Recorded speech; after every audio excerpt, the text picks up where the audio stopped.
Hello, everybody. Oh, for those of you judging me, go ahead. You're going to feel bad about it in a minute. Yeah. Love the haters. Love the haters and the naysayers. I grew up in Cleveland, Ohio. Thank you. Really? No one ever cares about that, which is the reaction of everyone else. I grew up in the Midwest, and if you've never been there, I can save you the trip in a nutshell, what it's kind of like. I grew up in a house, a whole house, and I got a letter one time from my city inspector that said that the address on my house is too small, and if I don't get bigger numbers, I'd get a fine. But it didn't say how big the numbers needed to be. So I called him up, and I'm like, well, how big do the numbers need to be? And he goes, well, man, you'd want the fire department to find your house in case of an emergency, wouldn't you? I was like, yeah, wouldn't they be looking for the fire?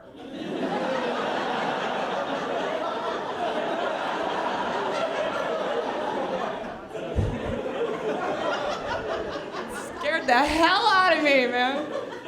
I love firemen. I'm a girl, man. They look hot. Like they're strong and they're gonna save your ass. And now I just picture them driving around Cleveland like, we can't find the house again. No, we see one burning, but we can't quite make out the number. You know what? Forget it. We're coming back to the station. Yeah, it's good times. I do hate naysayers though, man. There's so many negative people in this world. I can't take it. Before I left Ohio to move to New York, I was there for a while, and people said, "Oh, you don't want to go to New York. It's dangerous. Everybody's mean." You know, and that's not true. It's that sometimes there's bombs, but other than that, it's really no big deal. But New Yorkers aren't mean. They're people. People are people. There's good people everywhere. There's bad people everywhere. And then before I moved to LA, they were like, you don't want to move to LA, everybody's fake, it's really, superficial, they're all fake. And I'm like, really? An entire city of fake people? And yet you made it happen. That's amazing that they were able to really capture that spirit. That's good. Hold true. Yeah, I don't know, I always get horrible reactions when I get on stage. I don't know if it's just the women or what. But they have the attitudes, man. And I hate that, because you always hear men say, like, oh, women don't get along. Women are mean to other women. Women don't. And I hate that, because you can't argue with it. There's really no. Yeah, we do. No, we don't. We don't. That's not true, though. I see women here. There's women. Women get along. We get along. We just kind of get along with who we get along with, and that's about it. You know what I mean? Like, we'll let a new bitch in, but it'll take a minute. I'm gonna bring my cousin, okay? All right, but she better not ruin my night. Let's test her out. Oh, God, it's good times. You ever call a helpline and you know that not only can they not help you, but they wouldn't even if they could? Like, there's no way. That's true. I know this because I temped there once. I was at that helpline. I swear to God, they will put you on hold and go get a donut. I just want you to know that. They're not looking for your information. They heard there were donuts in the other room, and that's where they're going. It's amazing. And, and I haven't worked in an office in a minute, and I was sitting there, and do you know that sometimes people have, like, rear view mirrors on their monitors now?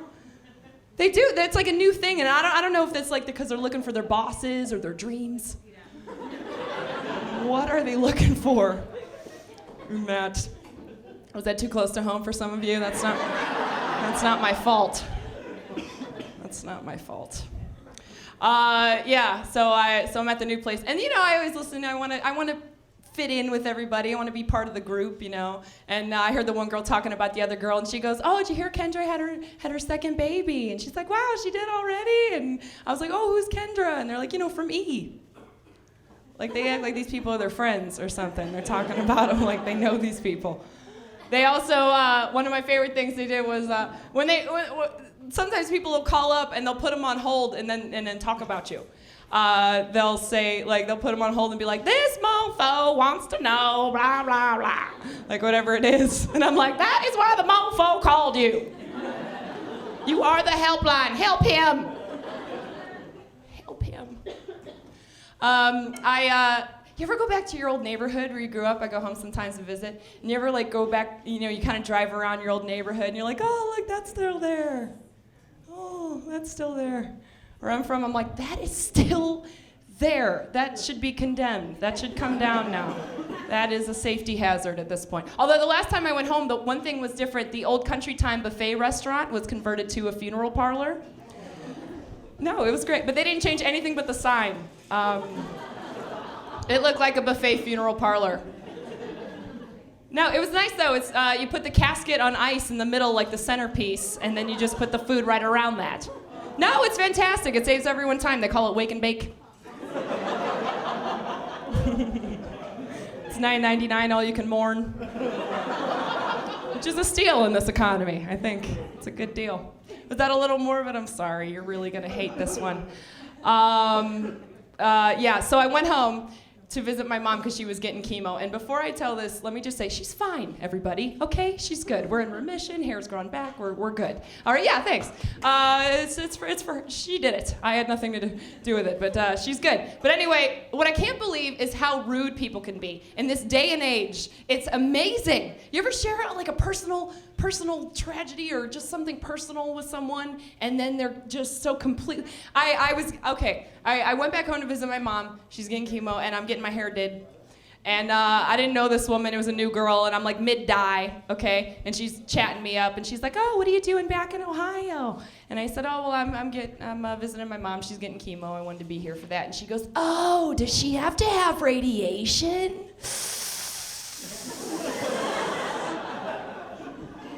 And I go, yeah, she does, but we'll zap it, we'll kill it. She's a survivor, we'll be fine, and she is. And she goes, oh, okay, well, I just want you to be prepared, because one of my clients, she had radiation and her face was burned. Yeah, it was like she was in a fire. When she came in, I didn't recognize her, because her face was burned. It was like crusty and burned. I'm like, shut the up. You know what I mean? Like, who says that to somebody? You know what I mean? Like, my mom has cancer. You say, I'm sorry, God bless, you know, I hope she's okay. Who would say, it's gonna be terrible, just so you know.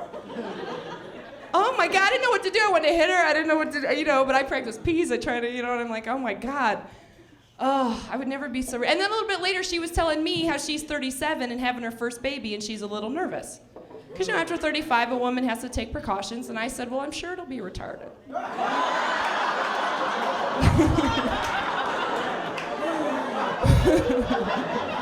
Being half yours and all, odds are good. But, you know, there's programs for that, just so you're prepared. All right, thanks, everybody. Have a good night.